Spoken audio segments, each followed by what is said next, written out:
Welcome and good noon to everyone, our esteemed guest and lovely audience. Thank you for joining us for today's webinar. My name is Himani Kaushik, and I am a pre-sales consultant at Conix RM, a Nepal technology company, which is based out of Noida and headquartered in Singapore. Our company is a renowned name that has made its global presence in terms of technology. We are working to bring complete digitalization in business world and enterprises in numerous ways, like bringing revolution in existing business by transforming it into digitalization, aiding startups, emerging companies to convert their disruptive ideas into digital business reality using an agile approach across applications, infrastructure, IT, and information security. Before we start, I would request you all to put yourself on mute to avoid background disturbances in between. All right. As you all know, that COVID-19 has resulted in schools shut all across the world, due to which education has changed dramatically. A lot has been discussed on the impact COVID-19 has had on the economy, social classes, and the environment. But we are more concerned about the impact it is having on the education system. It is well known that investment in the education system has a very high incubation period. As a result, the current impacts of the pandemic on the education system would also have a high incubation period, making them difficult to measure in the long run. It's quite clear that this pandemic has utterly disrupted an education system. So, looking at the situation, we are presenting on the topic, need for school to embrace the technology in the emerging new normal post-COVID-19. Needless to say, the pandemic has transformed the centuries-old chalk talk teaching model to one driven by technology. This disruption in the delivery of education is pushing policymakers to figure out how to drive engagement at scale while ensuring inclusive e-learning solutions and tackling the digital divide. It's obvious that whether we bring technology into our classrooms or not, our students will be digital citizens for the rest of their lives. And this is an ideal time to experiment and deploy new tools to make education delivery meaningful to students who can't go to schools, universities, or campuses. It's a chance to be more efficient and productive while developing new and improved professional skills, knowledge, learning, and assessment. We all know that our students love technology. Now, we have access to something students love and have the ability to channel it into learning. Polling apps allow us to assess our students' understanding in a way they will find exciting and enjoyable. Access to videos, animations, diagrams, and more make it easy for us to show students what we are talking about instead of just explaining it. If utilized properly, teachers today have an entire world of tools to engage and involve our students in learning that no other educators in the history of education have ever had. With a variety of thinkers and learners that need other outlets of learning and applying their skills, a digital approach is necessary. When technology is used properly, it can significantly increase student engagement from those who may have initially lacked interest, as well as improving their results. You know, over 70 research studies have proven that technology has positive outcomes for students at risk of failing, and these studies highlight three important elements. These are, number one, interactive learning, two, use of technology to explore and create rather than drill and kill. Third, right blend of teachers and technology. Teachers can no longer simply teach page to page from a textbook and expect students to retain all that information. Students today need to be able to analyze, synthesize, evaluate, compare and contrast, and manipulate and apply information in order to be successful. And implementing technology in the classroom and preparing students with skills they can utilize in their future. And this would be the best method for teaching in the 21st century, It is the reason why education should continue to explore and embrace technological integration now and for years to come. Before I over to speaker, let me explain how you can talk to us during the webinar. If you have any questions during the webinar, just write them to chat. We'll have a question and answer session at the end to answer all your questions. We will also be sending you an e-certificate for attending the webinar. So now I'm going to invite our first speaker, Prashansa Singh, who is a business unit head for handling client relationship. She has more than 10 years of experience and has been instrumental in delivering and supporting enterprise-level projects for multiple domains, including education in multiple geographies. Over to you, ma'am.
Prashansa, ma'am, are you there?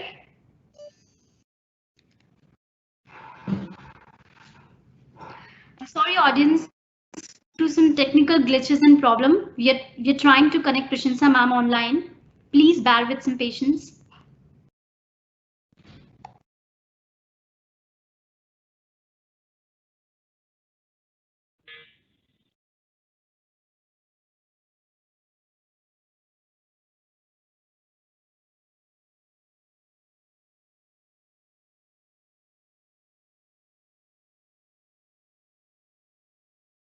Himani, am I audible?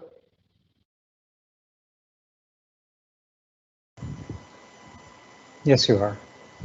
Okay.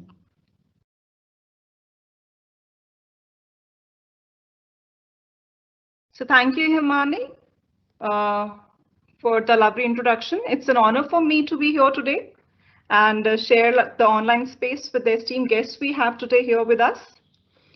A very good afternoon to all of you. And I look forward to interact more with you in the Q&A session. Before this, I would definitely want to put forward a few viewpoints which I have with me to share with all of you. Now, as we all know, the coronavirus outbreak has evidently been a sledgehammer blow to our global economy. The pandemic has left stock markets to bleed, it has hampered the supply chains, and triggered a slowdown amounting to massive losses. Well, the education landscape is neither indifferent nor immune to this pandemic.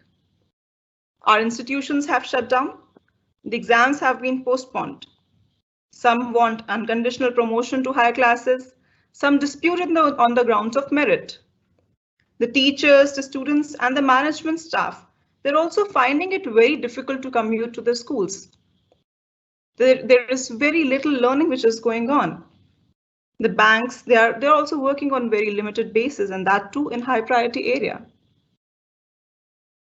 If I talk about the UNESCO report, there are about 1.54 billion children who are estimated to get affected due to this COVID-19 closures, and over 111 million girls across the least developed countries, they happen to be the biggest losers. These large numbers are feared to lose months of learning, and even if the situation gets behind us, the cost of bringing these students back on track will go up sharply.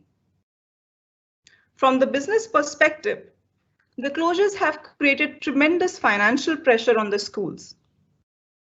With no revenue coming in, the schools and the colleges will eventually be forced to roll out pay cuts and put students, teachers, and the professors respectively on the chopping block, a scenario that will contribute to the global surge in unemployment claims. Now, while this COVID-19 situation has hit some uncomfortable chords, it has also created a ripple effect, which is leading to educational innovations and with virtual avenues gaining vast popularity. Though I would definitely like to emphasize on the fact that the education industry has relatively been slow in adapting to digital disruption. With centuries-old lecture-based approaches, outmoded classrooms, and an entrenched resistance to eliminate the institutional biases, they have been far from the frontrunner of changes. However, the COVID-19 events have raised the red flags for the industry, and it has pushed the education industry to digital innovation 3.0.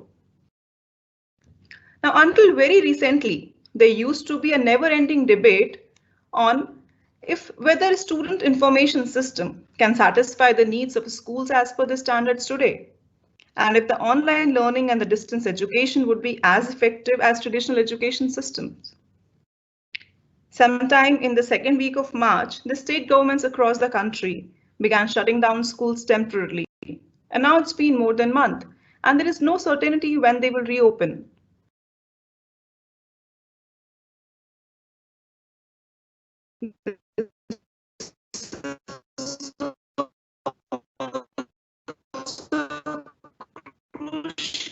Time for the education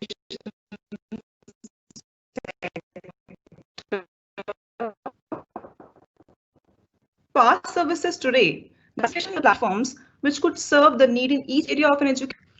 As per my discussion with certain esteemed education, I have to rate my top. There are 5 requirements. Customers are crazy, keeping to the student information. Then smooth streaming of online live classes facility.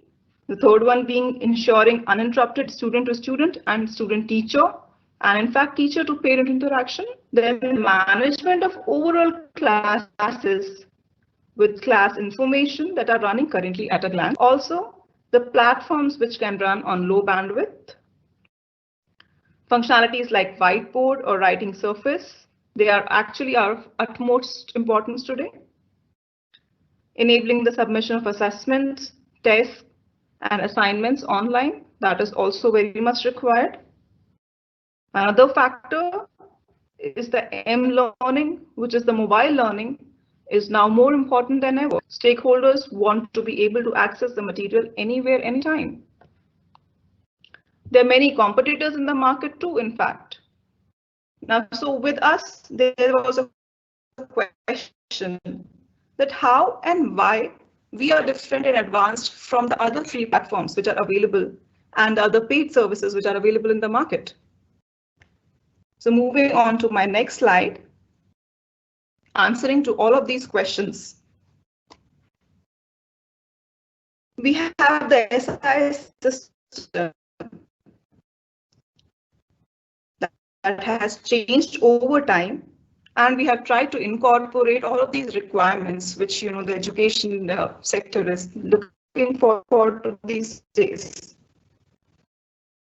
We have added student and health information for schools to be able to track, and every information related to that provided them with an admin portal to create and manage all the classes.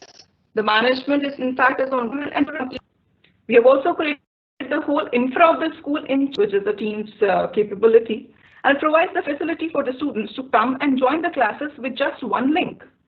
And the teachers will be changing their lectures as they would normally do in a regular classroom. Through our enablement kit, it will keep the commission of the students or the parents involved. Then we have also added the concept of timetable, the lesson plans, and the assignments to the bundle, so that all of that, along with the study material management, can be managed at the central and a single UI level. Not just this, we have also given them a functionality to get their notification channel up and running, because they would need more information to be sent through SMS. And all of these functions are paid through EUPP, which is our unified payment portal, where they can avail the services of making their student pay fees online without any after implementation. In fact, our solution is completely mobile friendly to ensure anytime, anywhere access. And last but not the least, we have added the portal for online assessment to make the offers more practical and useful for the end customers. Now they can design their own questions, test papers, and have students practice by innovating and mixing the features of the student management system like eLite SIS and then enabling an online kit over it. We have now been successfully able to transform the education style of more than 50 schools in less than 1 month's time frame. Now, to make this bundled offering more user-friendly, we have actually made an offer, which is a complete SaaS package, in which we have added the training for the teachers, the business hour support for next 6 months, and the email IDs for all the teachers and the students into one package.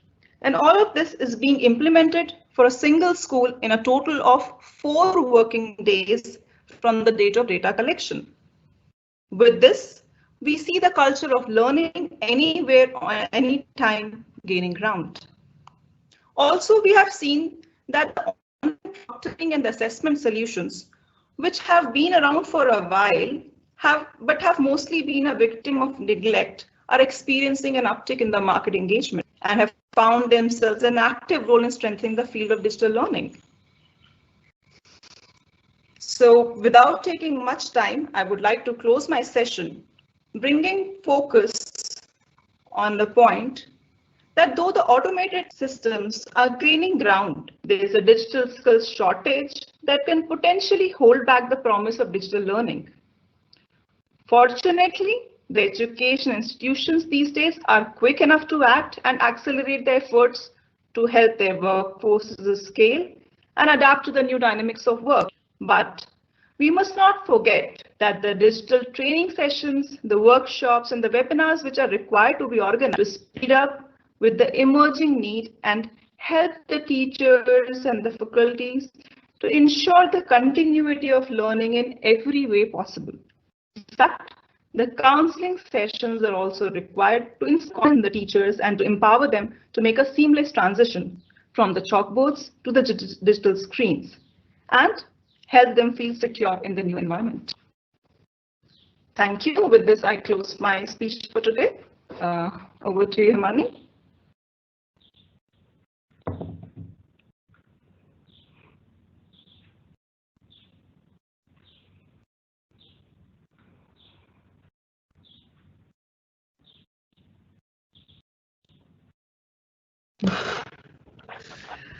Thank you, Prashansa ma'am.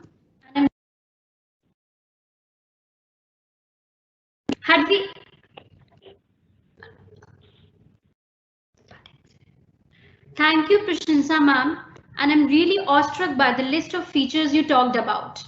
Had we ever thought a small online solution can have so many features? I'm sure this combination of eLite SIS and eLite UPP bringing into focus to B2B combined with the B2C model in the COVID-19 era is definitely a solution everyone should look forward to have. Audience, as I mentioned, please keep trying your questions in the chat box so that we can take those up in the question and answer slot. Now, without a further delay, I will turn the time over and hand over the mantle to our first guest of the day, Mr. Sameer Kanwar, a CEO of Basel Technology Partners from Singapore. He has over 25 years of industry experience and has been instrumental in guiding a portfolio of companies to scale their operations. In his role as a private equity investor currently, he guides 6 companies across business strategy, merger, and acquisition to drive exponential growth. Here we call upon Mr. Sameer Kanwar to share his perspective on how an active investor views the impact of digital economy in the field of education post-COVID-19 and why educational institutions should really move towards digital platform now. Over to you, sir. Thank you, Imani. Thank you very much for inviting me on this particular event. I'm actually just going to share my screen right now. So let me know if there's an issue.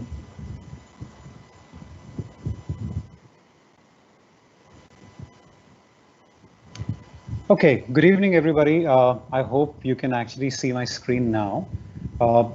I just, I've been asked to speak on technology adoption to drive schools' digital economy. I personally would like to call it more from a perspective of saying the technology adoption to drive schools into the digital economy. So that is what is going to be the key focus of what I'm going to be talking about. Before I just use the next 15 minutes to talk about the session, I may just want to point out that there might be certain, because of an overload of the internet, there might be certain periods where there might be an outage. I hope you bear with me on that aspect. A very quick introduction to Basel. Himani did talk about the fact that I've been associated with the IT industry for over 25 years. From a Basel perspective, we are a team of experienced partners who have been very focused in terms of working with niche IT services companies. For the last 12 years, we've been primarily driving a lot of the niche IT services, and the digital technologies is what we really focus on today in terms of digital business transformation. The team, not only gets involved with respect to investments, but we also help in terms of managing the companies as an operating partner. And to that extent, Apart Technologies is one of the 6 companies we currently have investments in and are helping in their growth strategies. It's very interesting the way people have been looking at from the COVID point of view. When investors, when we look at what is really the need of the hour, we realize that especially in the education vertical, it's no longer a question of looking just at how people are looking at the schools or the chain of schools which are currently operating. The entire focus is in terms of saying, how can we look towards ensuring that the investments we make in schools or the entire ecosystem related to the entire school environment, which includes services or IT services providers for the schools, how are they actually bearing up in the COVID scenario, and what should we be ready with in the post-COVID-19 situation? And that's where my perspective is actually going to be looking at it from a school's point of view, but it's very relevant for any service provider to look towards how do they help the schools to tackle post-COVID-19. And before you get into that aspect, it's very important for us to do a kind of an impact assessment, of what COVID-19 has actually resulted in for all of us. Prashansa, as a part of our earlier kind of a presentation, did touch upon some of these points which are very, very relevant. It's not just from an India perspective, but from a global perspective, what we have seen is there has been a shutdown which has happened of schools. People overnight, literally, it's not just in India, but whether it's the US, whether it's Singapore, whether it's Malaysia, overnight, literally, they had to shut down the schools to avoid the risk of infecting or the percolation of infection across their entire student and faculty population. So that's a reality. Most of the schools today are still grappling with when to open.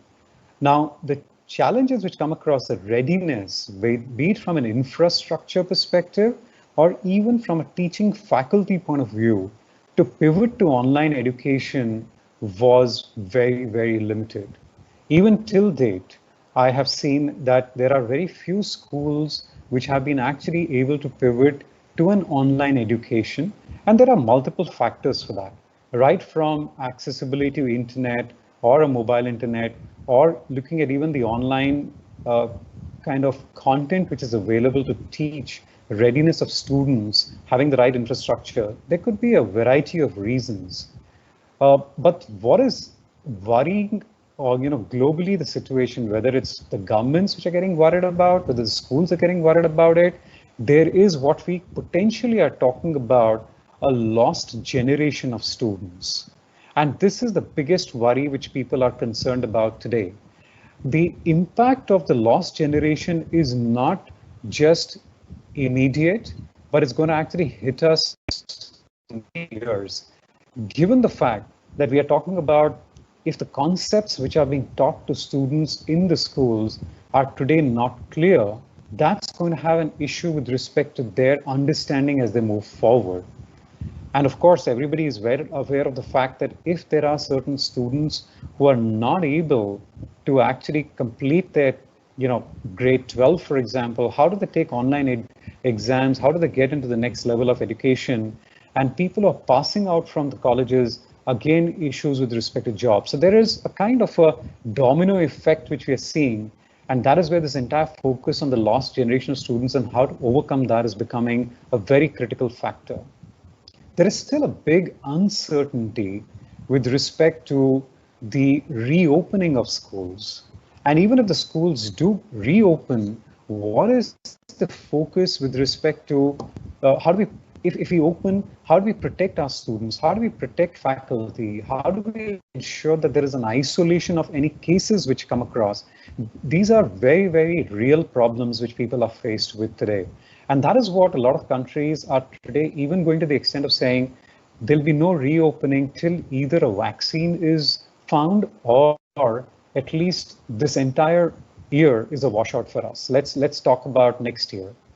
And at the same time, even if some schools do open, in some countries like South Korea, in Vietnam, Australia, where the schools have reopened, the challenges which are constantly there from a fear factor is both from a parents and a student's point of view, in terms of what happens even if one case has come across. Is my child safe? Is social distancing being maintained in the particular school, which the child is going to? So these are definite real problems, and that's a kind of an impact assessment which we have been doing of the situation. On the other hand, when we look towards the tech readiness of education institutions, we realize that most of it has been very tactical as opposed to strategic. Be it in terms of saying, am I ensuring my accounting systems are being run properly? And I've done computerization there. Am I maintaining records of students? And that is something which is my tech readiness. A lot of governments have enforced ICT infrastructure today for smart classrooms. India has been also doing that. So have smart boards so that students can actually be even shown certain visual aspects of content during the course of their course. Right, so that's become the kind of an ICT readiness or an tech readiness from an infrastructure perspective. And last but not least, for specialized concepts, there is probably some educators, and that could be very limited to some specific educators. They're talking about sharing online content. But in this aspect, I think I would be not incorrect in assuming that students today are far ahead in terms of their tech adoption or access to looking towards even the the online content as opposed to what they're facing or seeing today in most of the schools in India.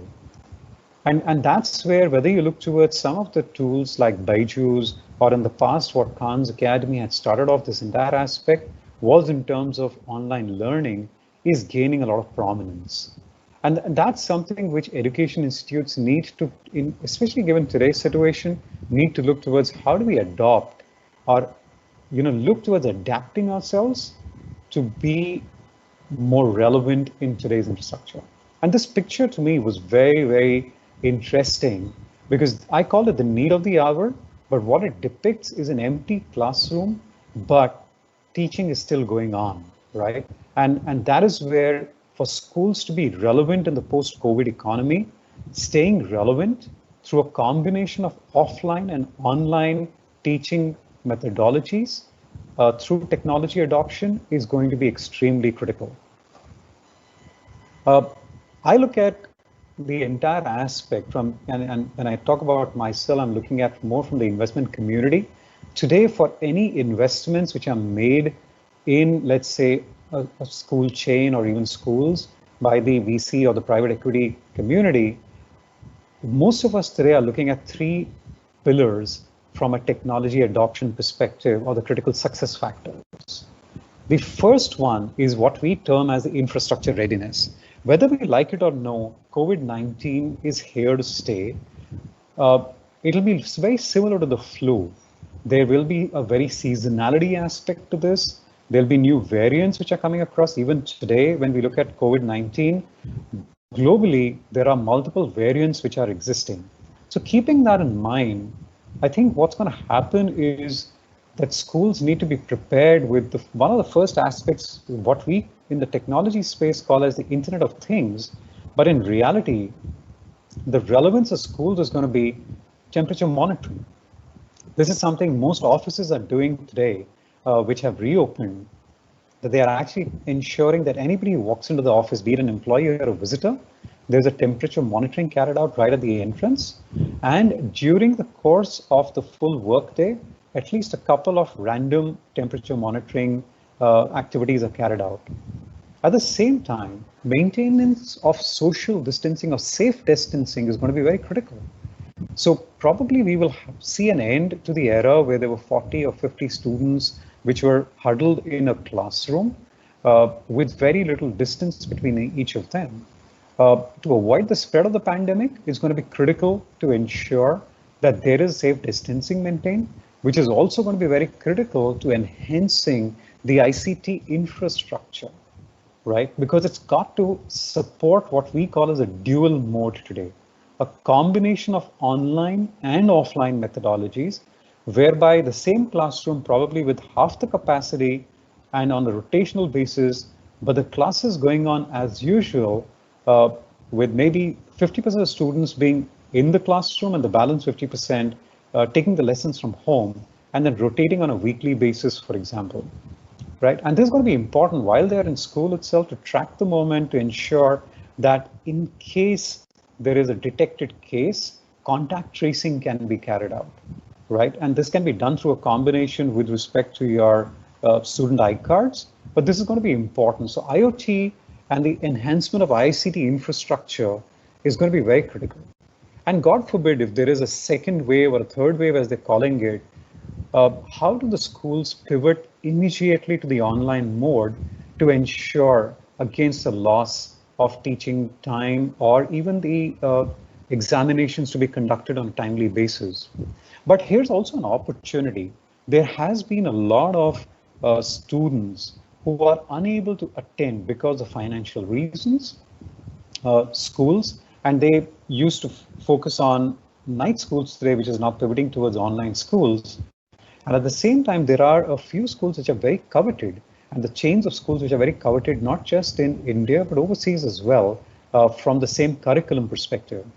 So is there an opportunity in the making where, through a combination of the dual mode of ICT infrastructure, we could expand the reach of the school beyond the physical proximity or boundaries which are there today?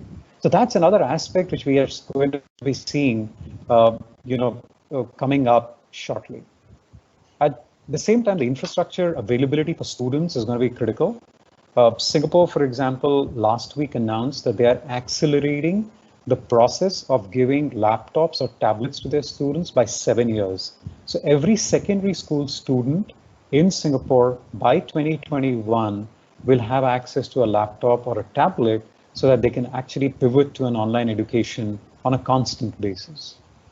And that becomes very important in the school to say, if that is going to be the future, then we need to have the right kind of tools and technologies, be it the learning management system, the testing solutions, the student information systems, but they also need to look towards seeing how do we enhance the skills of our teaching faculty to look towards creating content which is going to be unique to our institute, which is what is going to make our institute coveted, and it's going to be very, very relevant in the current situation as well.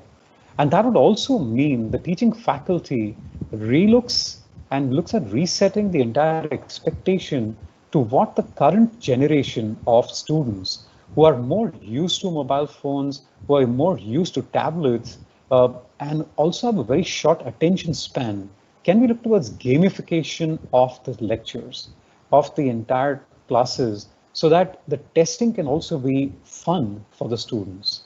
And that's where the entire online learning and testing approach needs to undergo a sea change. And the third pillar, which comes across, is extending the two aspects of having the right infrastructure, the right tools, to look towards taking a lot of conversations offline. We call it the integrated collaboration system, but the entire focus here is today's students are very, very averse to even looking at emails. Our generation was very, very heavily dependent on emails, but today it's more with respect to how do we use social interaction tools like WhatsApp and the likes of that, Instagrams, etc. So can we actually, talk to them in the language that they understand, using the tools they understand? And that's where having the right kind of a student information system, which integrates seamlessly with the social interaction tools of today or social collaboration tools of today, is going to be very, very critical. And last but not least, how do we ensure that there is end-to-end visibility across this operation of the school, across the performance of the students, not just to the students, but to the parents and the teachers, and there are analytics driving that. So this entire ecosystem is going to be very, very critical to drive what we call as the school of the future. And with that, I come to the last slide, basically just indicating that either the schools adopt technology and adapt with all the kind of modern tools which are available and infrastructure which is available to not only survive, but also grow and create value. So this is going to be the way investors are going to be looking towards the relevance of the schools or any IT technology which is going to actually help in terms of enhancing the school infrastructure. So that's going to be the critical aspect for any investor to look at from. With that, I hand it over back to Himani. Stay safe, everybody. Thank you.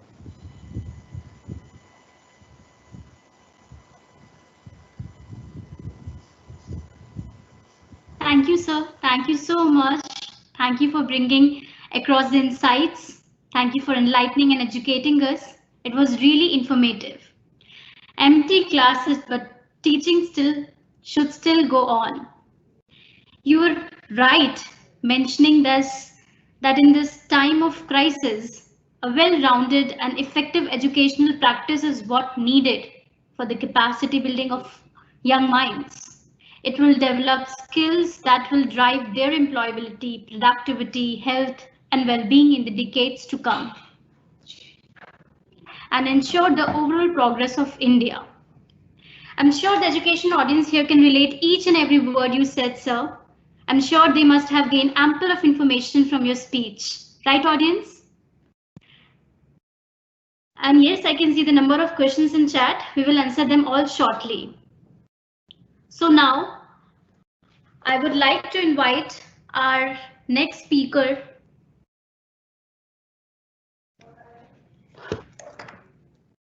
Damodar Singh.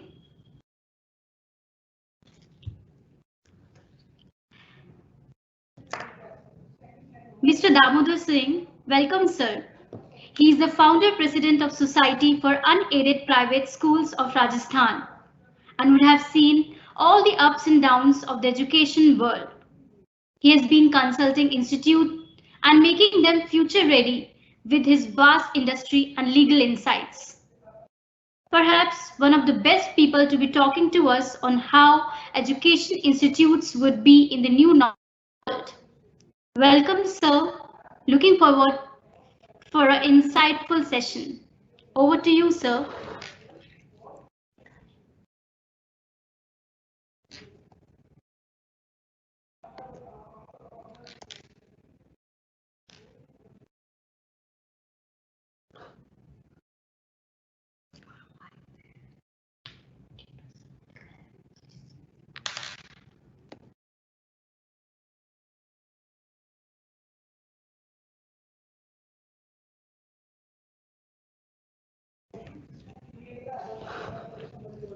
Sir, are you there?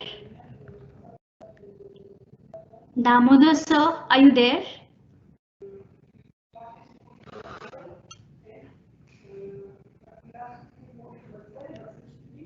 Wait for a few minutes, audience. We will just try to connect him.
I'm sorry, audience. We tried hard to connect Mr. Damodar Singh, but due to some technical glitches, we are unable to contact and we are unable to connect with him.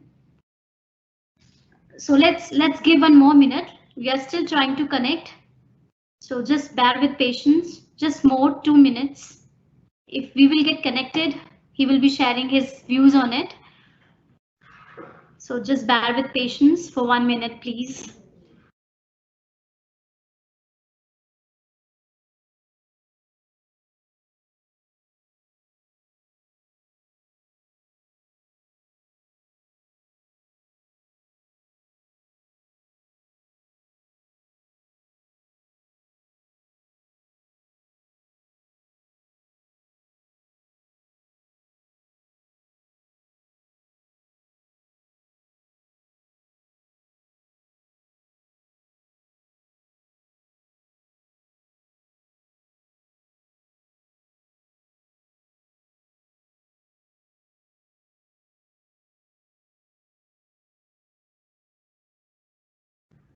I guess he has some technical issues, so we won't be able to connect. I'm sorry for this inconvenience caused. So let's not waste time. Let's welcome our last but not the least, Mrs. Mamta Mehrotra, Principal of Bishop's Court Boys School, Patna. A renowned author and writer herself, Mamta Mehrotra is a school worker and a social thinker. She's a social worker and a social thinker. At present, working with Bishop's Court Boys School, she is a social and human rights activist and founder of Parivesh and established the women's cell under the name of Surya Mahila Kosham. She is a resource person at BIPAR, a government organization, and works on women's rights as human rights. She is an active worker fighting for the cause of women on various issues. As a counselor for cases in domestic violence, she has worked in an NGO called Surya Mahila Kosham. Besides, she is a versatile writer and has been an editor of various magazines such as Samajik Parivesh and Vartaman Sandarbh. A PhD on her work has been awarded and is to be published in 8 Indian languages.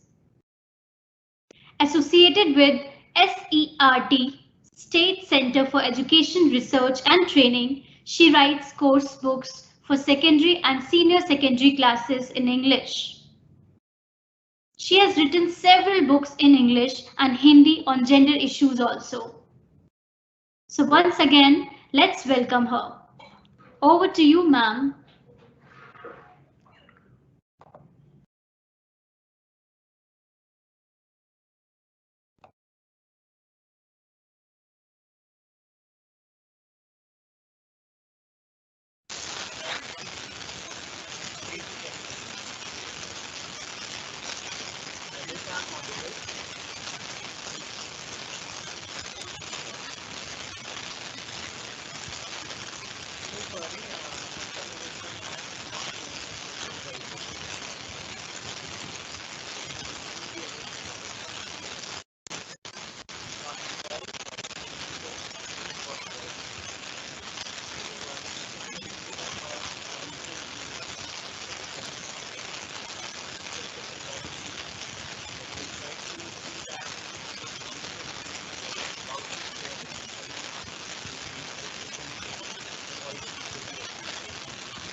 Now let's welcome our last but not the least, Mamta Mehrotra. Over to you, ma'am.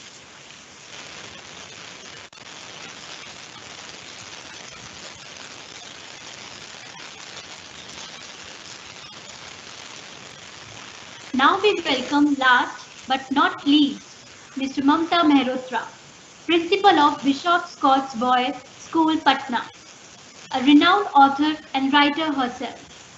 Mamta Mehrotra is a social worker and a social thinker. At present, working with Bishop Scott Boys School, she is a social and human rights activist and founder of Parivesh and established the women's cell under the name of Surya Mahila Kosham. She is a resource person at BIPAR, a government organization, and works on women's rights as human rights. She is an active worker fighting for the cause of women on various issues. As a counselor for the cases in domestic violence, she has worked in an NGO Surya Mahila Kosham. Besides, she is a versatile writer and has been an editor of various magazines such as Samajik Parivesh and Vartaman Sandarbh. A PhD on her work has been awarded and is to be published in 8 Indian languages. Associated with SERT, State Center for Education, Research and Training, she writes course books for secondary and senior secondary classes in English. She has written several books in English and Hindi on gender issues also. So let's welcome her. Over to you, ma'am. Good evening, everyone. First of all, let me extend my deepest of apologies. Mrs. Mamta Mangaleshwar, our principal, won't be able to join us because of the... Ma'am, could you please speak a bit louder? We are unable to hear you.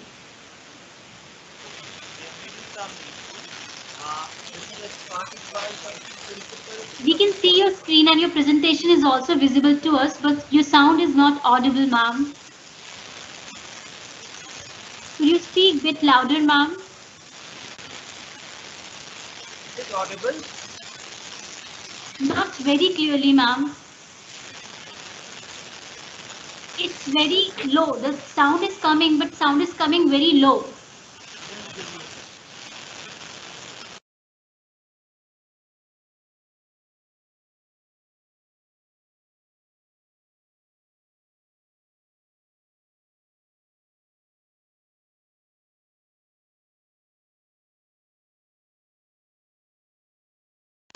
Good evening, everyone. I hope my voice is audible to everybody. Yes, sir. It's audible, sir.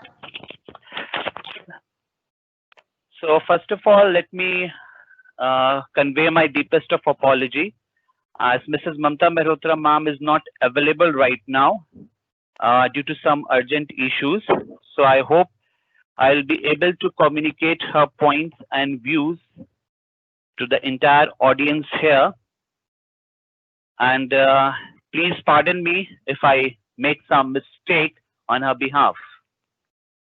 So if I hope the screen is visible to everybody and audio is clear, I'll continue. Is it? Yes, sir. You can continue. Thank you. So the COVID-19, it's a destructive situation for everyone. It's like the black swan, an unexpected happening with a very remote origin and for beyond human comprehensive.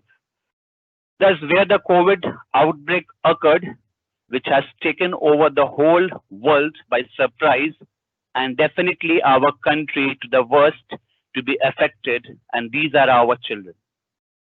So many reports have come across 157 crores across the children throughout the world have been impacted because of this ongoing pandemic, and 32 crores students in our country have been affected because of this situation. The board exams have been postponed. The entrance exams for civil services, JEE, NEET have been postponed.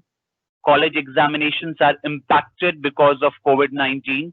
This year, everything is all the chaos created by it. The lockdown due to COVID-19 has been more chaotic experience which has affected our life in all the ways and shutting down school and colleges, one amongst them. Schools are having online classes, good private schools having an infrastructure and the means to prepare proper online lectures, and the receiver, who is the child, has all the means to receive the information, is not at a losing end. They have internet to access information and faring and doing better.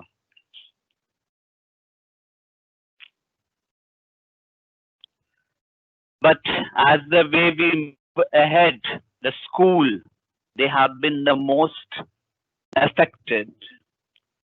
We at Bishop Scott Boys School stood as a team and turned out to be role model for all during this tough time of pandemic conditions.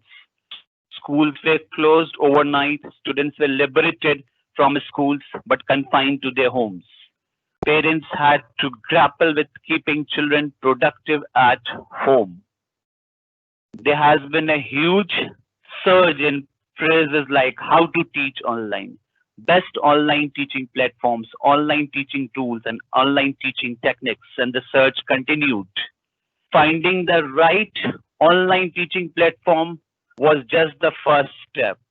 Learning how to use the various features correctly is important, but using a platform and its features to teach effectively and ensure that all students are indeed learning is the paramount. And we struggled a lot. The entire team struggled a lot. It was difficult. The ICT team, the teachers, everybody has gone through a different kind of R&D. And we kept on doing it throughout the day, throughout the month.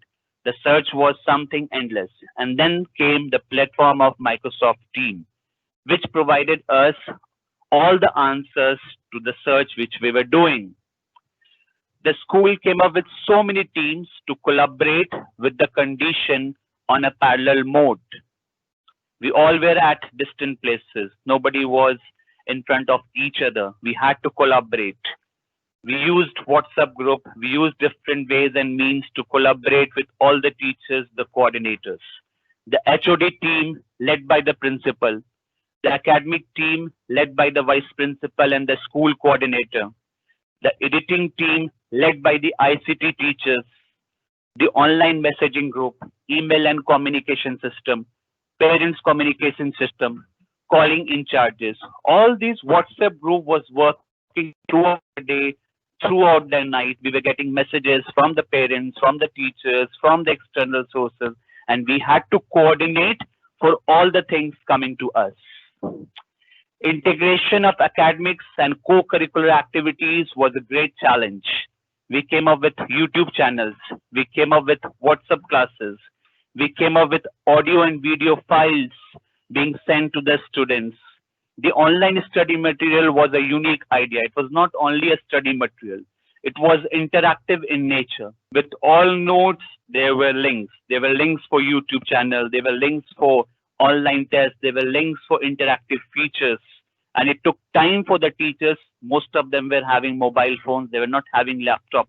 We made a core editing team, which was working throughout in collaboration with them, working out in such a condition that certainly helps them. We came up with RPAs, revision practice assignment. We came up with integrated projects. The idea was to keep the students engaged. The idea was to keep the parents in touch. The idea was to keep everybody as a team united and engaged. The stress was going on, was building up day by day. Then we came up with the idea of online assessment. Was very tough. We never did it. The parents were new, the students were new. It was a new thing for everybody. We came up with a lot of technical issues, but the team was working hard. The online PTM, which we took with the help of Microsoft Teams, was something new in the entire city, rather the entire state, and we became the final school in successfully conducting it. The online reports were shared with the parents. The online data was shared with the parents. The grievances cell, a separate unit was made, which kept on handling all the things coming to us. Integration of yoga, art, music, and dance classes to de-stress the students from the present conditions was the demand of the time. And yes, co-curricular team has given the answers to all the questions coming to us.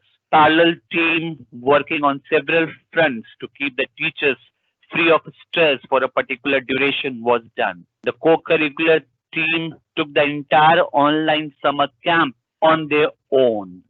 Addressing each and every issue of the parent to keep in touch with the system was a great challenge. And still that challenge is in front of us, and we are trying our best to sort out all the issues coming to us. And yes, the team, the technical team, the SIS team is with us standing from the day we have collaborated.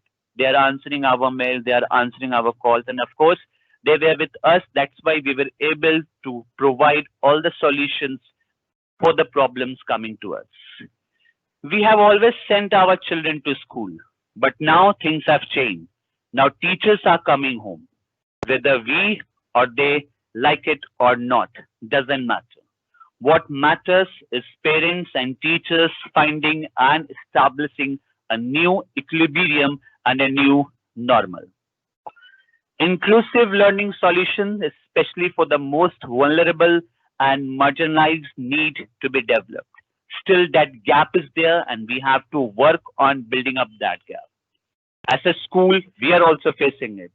We have about a good number of students whom we are not able to contact, whom we are not able to collaborate or integrate in the system till now. We are looking for the solution. We are looking for the alternate ways and means. Fine. So this can change the schooling system and increase the effectiveness of learning and teaching, giving students and teachers multiple options to choose from. Maybe a lot of negative things have been talked about, but this has made the team of teachers, this has made the students and parents very close enough. Now the entire team is very strongly collaborating. The entire team is moving strongly ahead, and we see that in future the teaching at Bishop Scott Boys School will definitely change.